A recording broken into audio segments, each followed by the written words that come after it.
আউযুবিল্লাহি মিনাশ শাইতানির রাজিম। বিসমিল্লাহির রহমানির রহিম। জেএন ফাউন্ডেশন, জেএনসিটি ফাউন্ডেশন কর্তৃক আয়োজিত মেধাবৃত্তি পরীক্ষা 2025 উপলক্ষে আয়োজিত এই অনুষ্ঠানের সম্মানিত সভাপতি, প্রধান অতিথি এবং বিশেষ অতিথিবৃন্দ এবং আমার সামনে বসে আছেন যারা আজকের অনুষ্ঠানের কেন্দ্রবিন্দু, মেধাবী সেই শিক্ষার্থীবৃন্দ এবং তাদের শ্রদ্ধেয় অভিভাবকবৃন্দ এবং শিক্ষকবৃন্দ, আসসালামু আলাইকুম। প্রথমে বলি, এখানে আমাদের পুটাইল ইউনিয়নের 13টি প্রাথমিক বিদ্যালয় থেকে 88 জন স্টুডেন্ট পরীক্ষা দিয়েছে। তাদের মধ্যে থেকে 18 জনকে সিলেক্ট করা হয়েছে এই পুরস্কার প্রাপ্তির জন্য। এই ছোট ছোট পুরস্কারগুলো আমাদের এই শিক্ষার্থীকে বড় বড় আয়োজনে, বড় বড় অর্জনের ক্ষেত্রে ভীত গড়ে দেয়।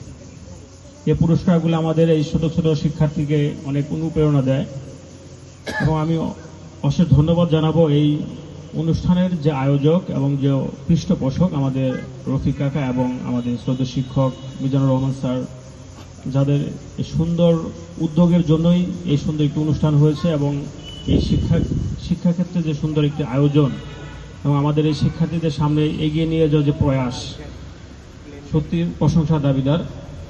আমার ইচ্ছে করে আমি আবার প্রাইমারি স্কুলে ভর্তি হয়ে এরকম করে পরীক্ষা দিই এবং যদি এরকম তোমাদের মধ্যে বৃত্তি পেতাম। আমি বিশ্বাস করি এখানে যারা বৃত্তি পেয়েছে তারা সবাই আমার চেয়ে মেধাবী, কারণ আমি কিন্তু এরকম পরীক্ষায় বৃত্তি পাইনি তোমাদের মতো। আমিও ক্লাস 5-এ পরীক্ষা দিয়েছি।